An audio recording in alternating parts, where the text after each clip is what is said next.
नमस्कार नमस्कार मी ॲडव्होकेट चैतन्य बुकमार्कच्या नव्या सत्रामध्ये आपल्या सगळ्यांचं मनापासून स्वागत। आजच्या विषयाला सुरुवात करण्यापूर्वी एक सूचना। आज या ज्या विषयावरती आपण चर्चा करणार आहोत त्याच विषयाच्या अनुषंगाने एक स्वतंत्र व्हिडिओ याच विषयाचा एक दुसरा पैलू डिस्कस करणारा अभिव्यक्ती स्वातंत्र्य आणि त्यावरील निर्बंध बुकमार्क वरती आपण अगोदरच अपलोड केलेला आहे, तो आपण बघू शकता।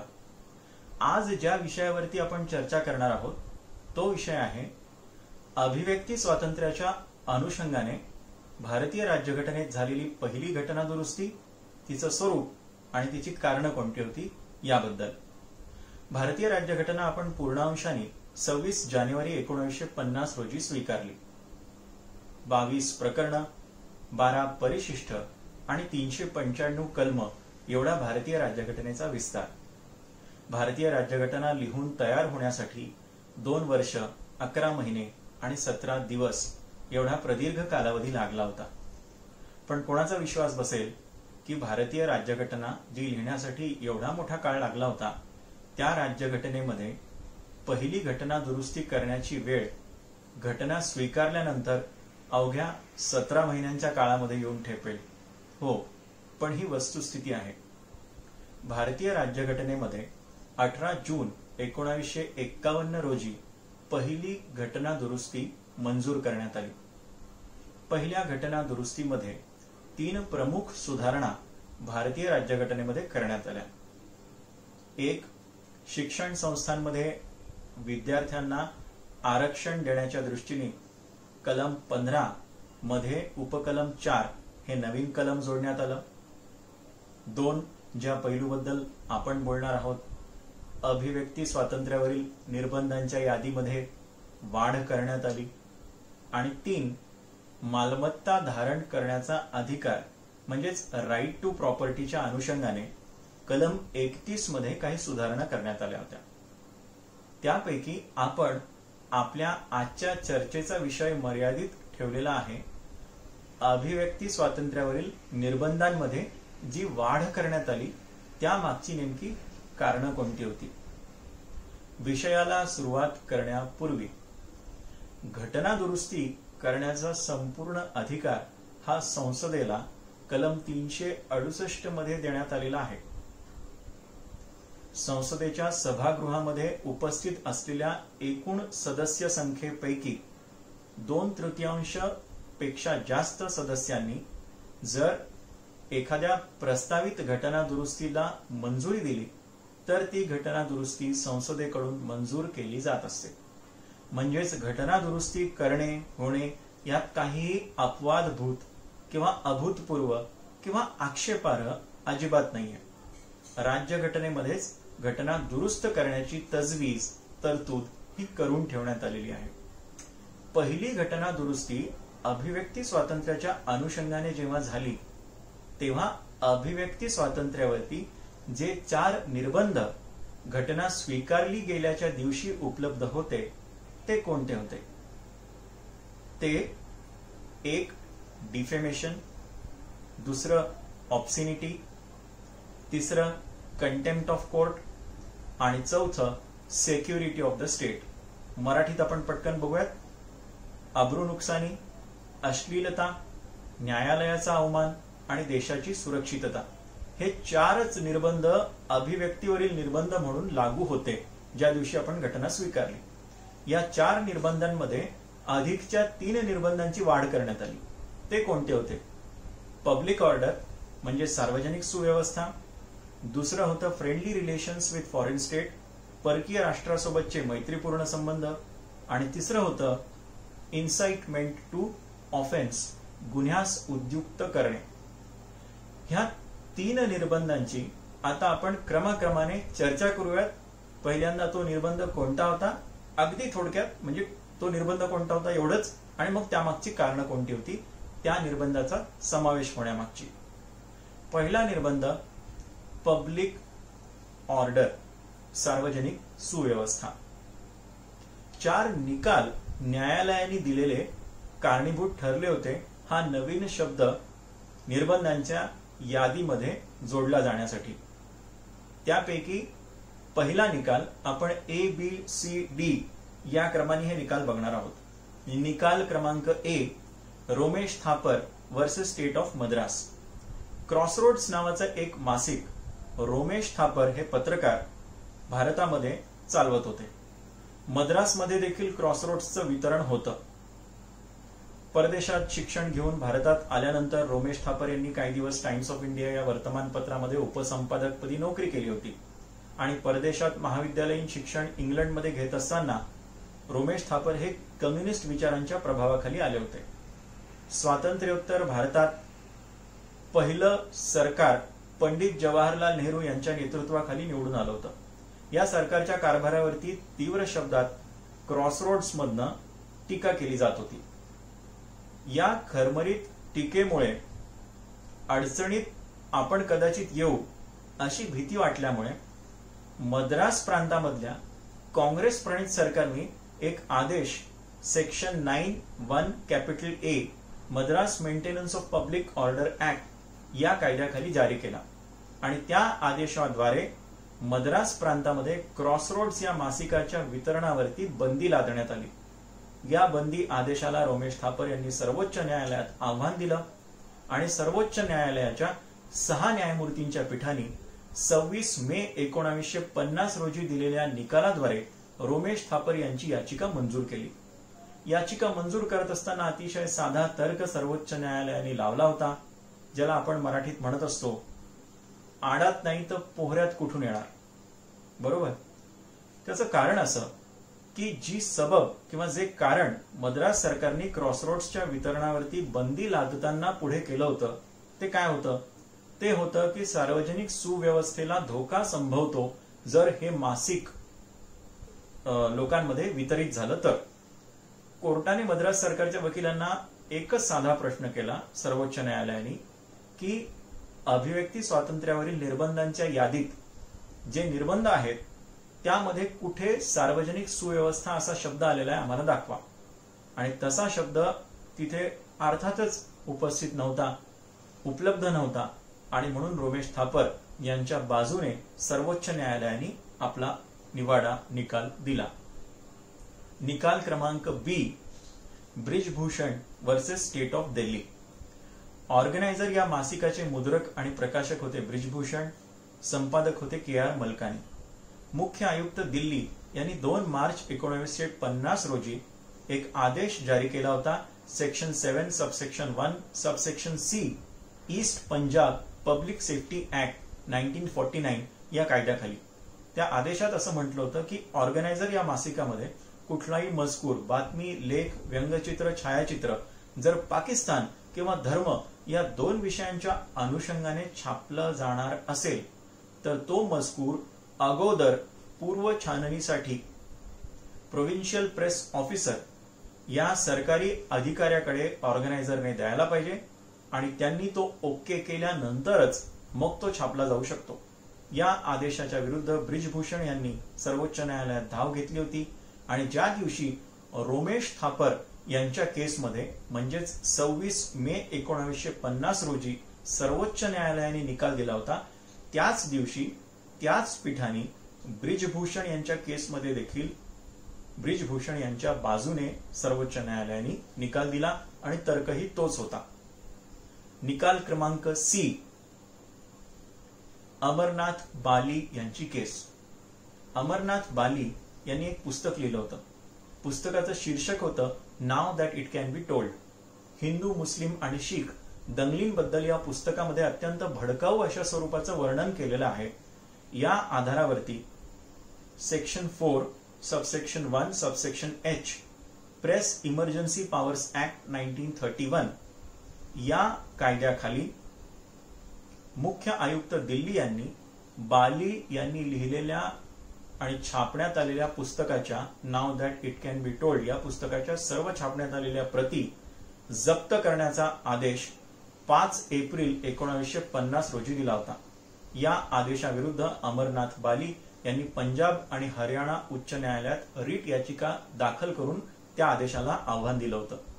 पंजाब आणि हरियाणा उच्च न्यायालयाने सेक्शन 4 सबसेक्शन 1 सबसेक्शन एच हे प्रेस इमर्जन्सी पॉवर्स ऍक्ट या कायद्याचं कलम असंवैधानिक असल्याचं घोषित केलं.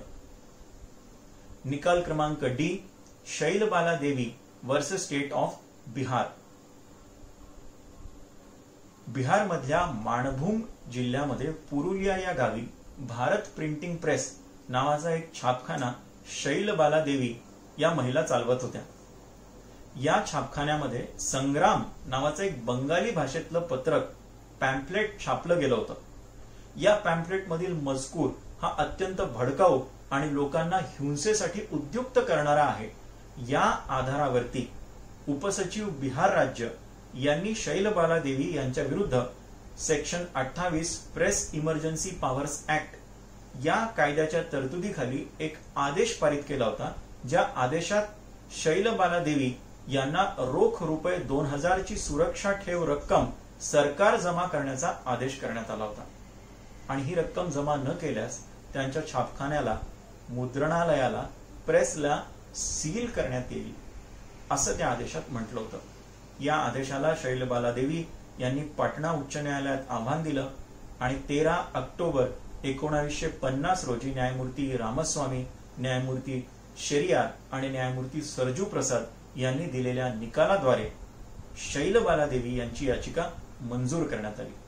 या चारही केसेसमध्ये जे आपण आता बघितले, रोमेश थापर, ब्रिजभूषण, अमरनाथ बाली आणि शैलबाला देवी, न्यायालयांनी 2 केसेसमध्ये सर्वोच्च न्यायालय, एका केसमध्ये पंजाब आणि हरियाणा उच्च न्यायालय आणि एका केसमध्ये पाटणा उच्च न्यायालय, या चारही केसेसमध्ये जो तर्क न्यायालयांनी दिला होता तो साधा होता की जी सबब किंवा जे कारण सरकारकडून अभिव्यक्तीवर प्रतिबंध लादण्यासाठी पुढे केले गेलेले आहे, म्हणजेच सार्वजनिक सुव्यवस्था या आधारावरती आम्ही हे पुस्तक, मासिक यांच्या वितरणावरती बंदी आणतोय, त्यावरती नियंत्रण मिळवतोय, ते सार्वजनिक सुव्यवस्था हे शब्द राज्यघटनेच्या कलम 19 उपकलम 2 मध्ये कुठेही आढळून येत नाहीत.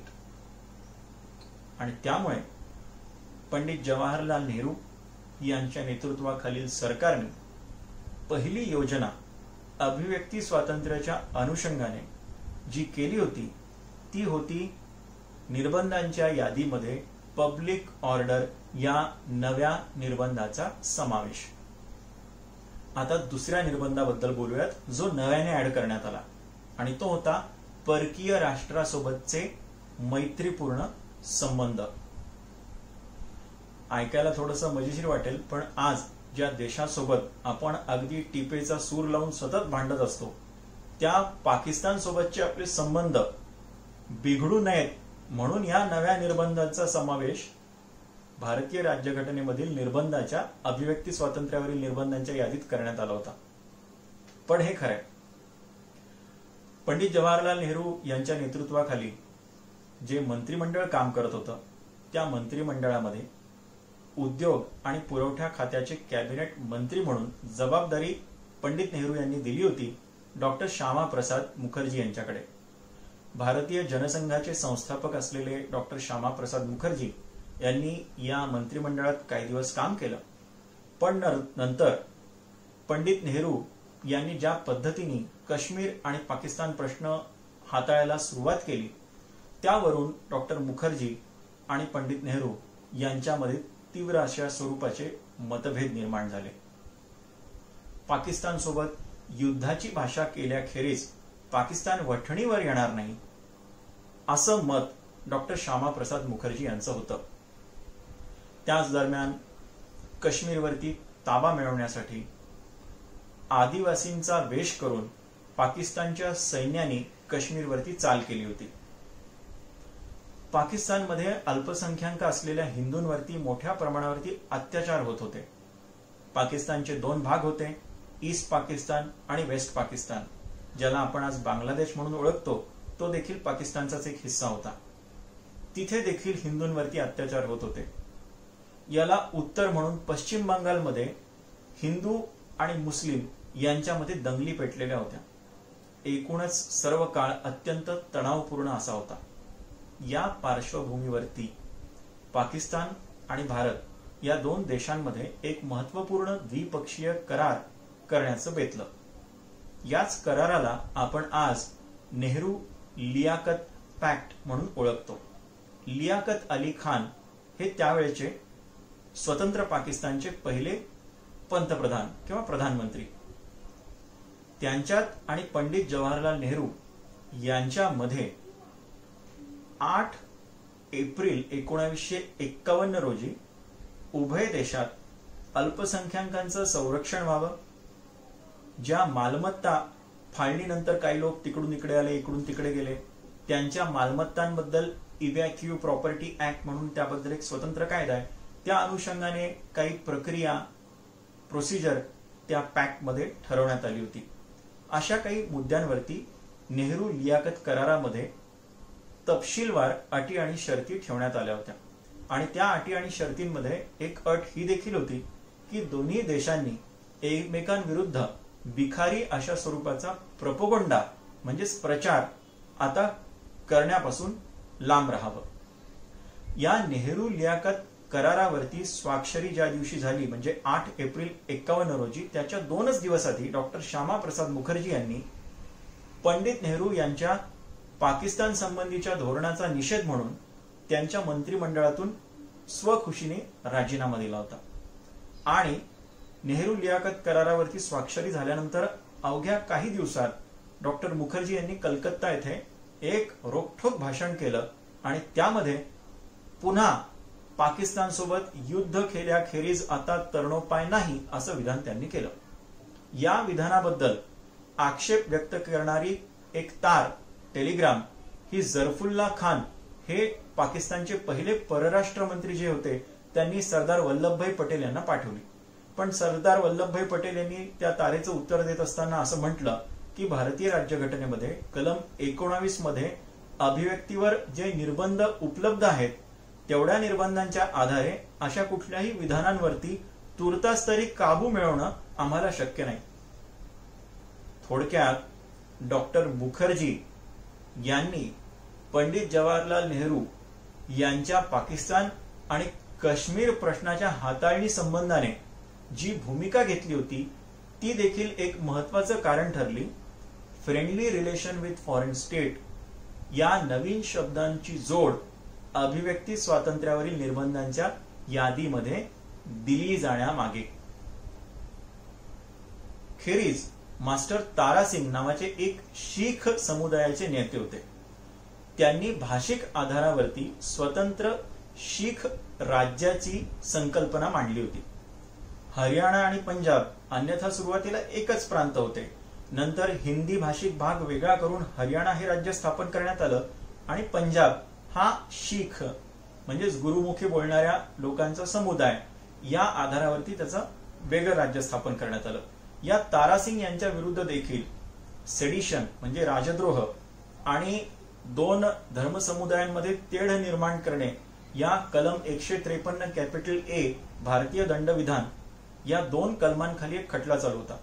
त्या खटल्यामधनं पण त्यांना सर्व उच्च न्यायालयाने दोषमुक्त केलं आणि दोषमुक्त करत असताना रोमेश थापर आणि ब्रिजभूषण मधल्या निकालाचा संदर्भ देण्यात आला होता. म्हणजेच तारासिंग हे पण टिपेच्या सुरामध्ये पंडित नेहरू यांच्या पाकिस्तान आणि काश्मीर संबंधांनी त्यांनी घेतलेल्या धोरणाबद्दल टीका करत होते. डॉक्टर मुखर्जी पण अत्यंत तीव्र शब्दामध्ये नाराजी व्यक्त करत होते, टीका करत होते. या अशा परिस्थितीमध्ये नवीन शब्दांची जोड देण्यात आली आणि ते शब्द होते friendly relation with foreign state. खरं तर या अनुषंगाने 1931 सालचा ब्रिटिशांनी पारित केलेला एक स्वतंत्र कायदा अगोदरपासूनच उपलब्ध होता, पण आता निर्बंधांच्या यादीमध्ये या नव्या शब्दांचा समावेश करण्यात आला. आणि तिसरा शब्द जो जोडण्यात आला तो होता इन्साइटमेंट टू ऑफेन्स. आणि त्याचं कारण होतं न्यायमूर्ती सरजू प्रसाद यांनी शैलबाला देवी या केसमध्ये न्यायमूर्ती सरजू प्रसाद हे पाटणा उच्च न्यायालयाचे न्यायमूर्ती जो निकाल दिला होता त्या न्यायमूर्ती सरजू प्रसाद यांनी या हद्दीपर्यंत जाऊन त्यांच्या निकालात विधान केलं होतं की रोमेश थापर आणि ब्रिजभूषण या केसमध्ये निकाल बघता जर एक माणूस दुसऱ्या माणसाला कुणाची तरी हत्या करण्यासाठी उद्युक्त करत असेल तर त्याच्या त्या अभिव्यक्तीवरती सरकार प्रतिबंध घालू शकत नाही असा त्याचा अर्थ होतो. सरकार च्या दृष्टीने हा तर्क न्यायमूर्ती सरजू प्रसाद यांनी मांडलेला हा थरकाप उडवणारा होता आणि म्हणून सरकारने इन्साइटमेंट टू ऑफेन्स हा नवीन शब्द जोडला. मित्र, आपण अतिशय थोडक्यात काय कारण होती पहिल्या घटना दुरुस्तीमध्ये अभिव्यक्ती स्वातंत्र्याच्या अनुषंगाने नवीन निर्बंध जोडले जाण्याची त्याबद्दल चर्चा केलेली आहे. अशाच विषयांवरती आपण भविष्यातही चर्चा करत राहू. बुकमार्क मध्ये पुन्हा भेटू. नमस्कार.